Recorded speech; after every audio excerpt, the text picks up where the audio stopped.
Greetings from Michigan. We're here with Brother Thomas, our missionary to India, and we just have a few questions that we'd like to ask him. So first of all, Brother Thomas, I'd like to ask, tell us about how you came to America in the first place and how you got called into the ministry. I came to America in 1979. Even before coming to America, I was a minister with the Assemblies of God in India. I was so fortunate to be born as the son of a Pentecostal minister. But when they were born, they were not Christians, they were Hindus. So you were born in India to missionary parents, and then when did you feel the call of God in your life? When I was 10 years old, I accepted Christ. And I prepared myself for a future ministry. As I grew older, about 18 years old, I started preaching the word of God in our village, in our surroundings. And then you came to America when? In 1979. And what did you do when you got here? When I came here, I wanted to work in a company and make a lot of money. So I started working, buying homes, cars, as everybody else. I had a very wonderful life here.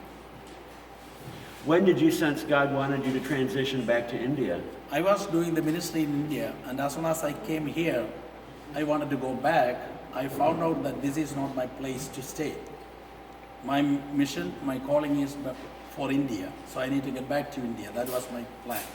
So when you got back to India, what did you do? When I went back to India, we started pioneering churches. I was sent by the Pentecostal Church of God organization to be part of their missions program, to start churches there.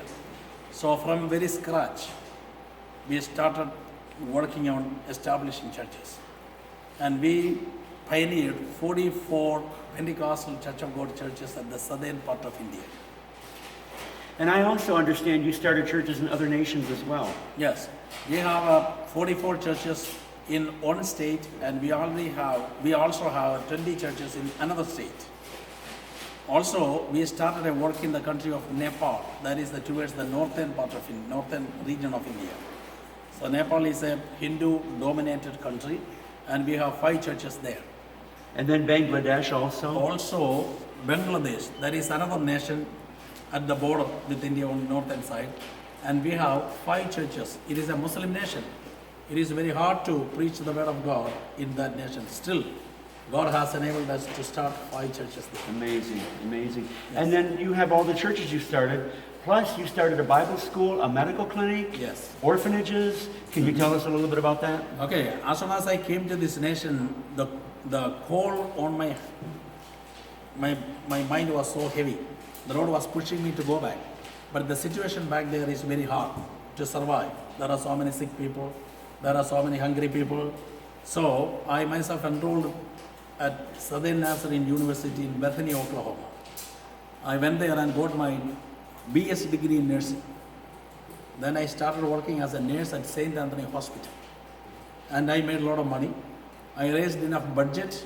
Then I took my family, sold everything here in America, went back to India to stay, to preach the word. Amazing. So before you got your bachelor's in nursing, you already had, if I remember right, a bachelor's in economics. I have a bachelor degree in economics. I have a master's degree in English literature. I have a divinity degree in theology. And then Yes. as well as an honorary doctorate Yes. in ministry. Yes. A lot of degrees. Mhm. And you prepared yourself very well. And also, and earlier in your presentation, you had stated that India has a very high illiteracy rate, which produces the poverty, great poverty.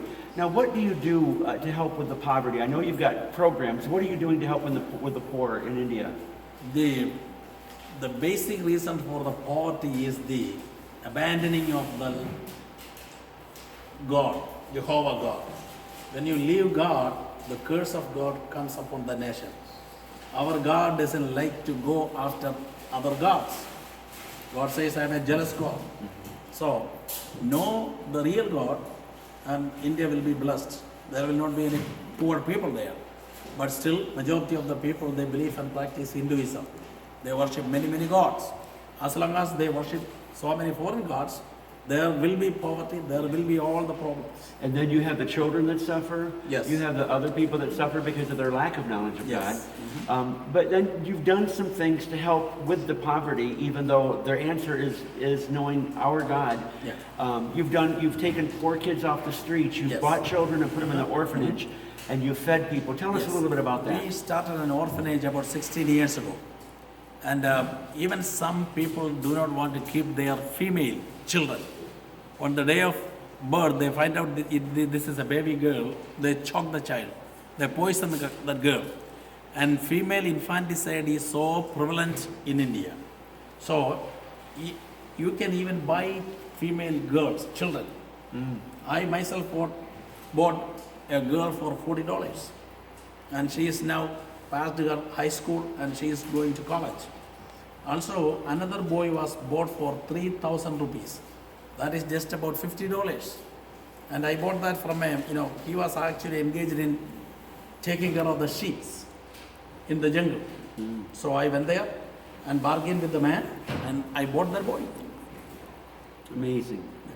All right. So what can people do to help with some of the poverty? I know there's people that want to come and visit. What can they do if they come over and visit with you? We have a man of God in Alma, Michigan, that he wanted to come over there and he wanted to feed all the poor people in India, but his sources are very limited. But as much as he can, he going to come there and he going to establish shelters and he going to bring children as well as women abandoned by their husbands, and he going to accommodate all those people there. So you're talking about Community Hope Ministries, Yes, wants to come Community over and Hope partner with you Ministries, and help them. They're going to raise funds and come over and try to do something to help Yes, feed the poor yes, people. yes. Well, that's a wonderful thing, and so that's what we're here. It's just to share the opportunity. And thank you so much for giving people Thank you. your heart for India and for making it possible for us to partner with you Thank you. and all those that want to help. Thank you so much. Thank you so much. Thank you.